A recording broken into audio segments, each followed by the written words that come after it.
Сәлеметсіздер ме, құрметті менің арыстан белгісінде туылған көрермендерім, қалдарыңыз қалай? Сіздерге арнап 2024 жылдың қазан айына астрологиялық жұлдызнама жасайтын боламын. Ең бірінші мәселе бұл сіздердің асцендент белгілеріңізге. Осы менің жұлдызнамаларымды міндетті түрде 50-50 қараңыздар. Солнечный белгілеріңіз бойынша және асцендент белгілеріңіз бойынша. Өйткені көбінесе адам 30 жастан кейін асцендент белгісі бойынша тура келіп жатады. Асцендент дегеніміз не екеніне тоқталмаймын. Ол туралы каналымда подробный видео бар. Асцендент дегеніміз не деп жазсаңыз қазақша шығады видеом, соны қарасаңыздар бірден түсінетін боласыздар. Енді арыстан белгісі үшін осы ай қандай болмақ? Арыстан белгісі енді осы айда көп сөйлесесіздер, контакт, связь, сіздерде сапырылыс болайын деп тұр. Өйткені сіздер адамдармен көп араласатын боласыздар, көп информация болады, поток болады. Сол ақпараттың бәрін саралайсыздар, талқылайсыздар, өздеріңізге керегін аласыздар, керек емесін шығарасыздар.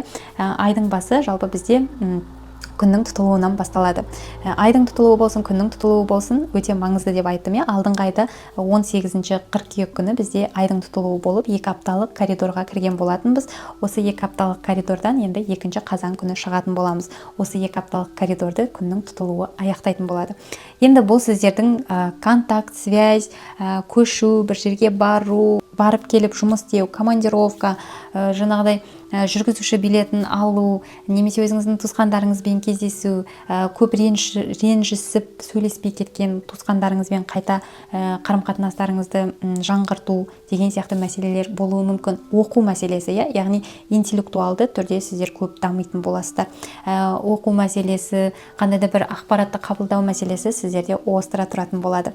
Енді осы айдың басында сіздер өзіңіздің біліміңізді арттырғыңыз келуі мүмкін. Яғни сіз өзіңіздің біліміңізді көбейтетін боласыз. Сізге керек нәрселерді алатын боласыз, керек ақпараттарды іздейтін боласыздар. Жалпы бұл күннің тұтылуы бізде стелиумда болады. Яғни стелиум дегеніміз бұл жерде бір емес 6 планета бірге шоғырланатын болады. Әрбір планета өзінің энергиясын қосатын болады бұл жерде.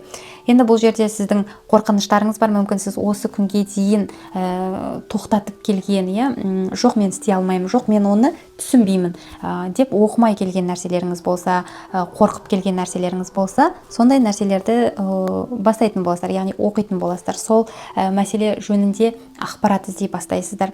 Яғни сіз мүмкін журналистика бағытына, мүмкін сіз жаңағы онлайн бағыт, сөйлеу, жазу деген сияқты, копирайтер деген сияқты жұмыстарға көбірек көңіл бөле бастайсыз. Яғни сіз қолымнан келмейді, мен қорқамын деген нәрселерді істей бастауыңыз мүмкін. То есть сіз бұрын мүлдем түсіңізге кірмеген, мен яғни істеймін деп ойламаған нәрселерді істеуіңіз мүмкін. Енді ол сол бағыттар болуы мүмкін. Сіз бұрын мысалы машина айдай алмаймын, жоқ мен қорқам, машина айдамаймын деген позицияда болуыңыз мүмкін. Сіз сол позицияңызды өзгертесіз, яғни сіз машина айдап бастайсыз, немесе сіз жазып бастайсыз. Мысалы сіз жазып көрмеген болсаңыз, бір рет жазып көріңіз, міндетті түрде бұл сіздікі ма, сіздікі емес па, сіз түсінетін боласыз. Яғни жазу, сондай бір сфераларға өтуіңіз мүмкін. СММ маманы болуыңыз мүмкін.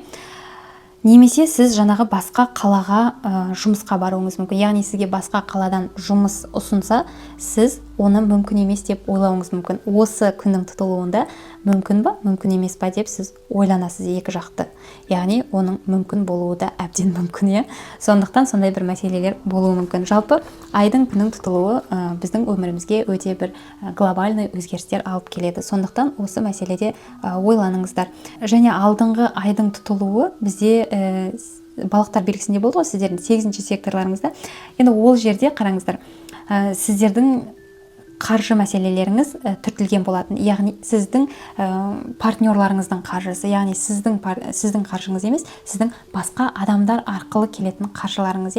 Сондықтан бұл жерде сіздер басқа адаммен селбесіп жұмыс істеу сізге мүмкін емес болса, сіз осы күнге дейін компанияда жұмыс істеп бір жерде, яғни жұмыс істеген болсаңыз, өз-өзіңізге емес, бір адамға жұмыс істеген болсаңыз, сіз осы кезде партнерствоны қарастыра бастайсыз, яғни басқа адаммен бірігіп жұмыс істеу. Ол сіздің күйеуіңіз болуы мүмкін, әйеліңіз болуы мүмкін. Әйеліңіз екеуіңіз бір бизнес ашу, немесе басқа подругаңыз болуы мүмкін, подругаңыз, досыңыз екеуіңіз бірге селбесіп бизнес ашу.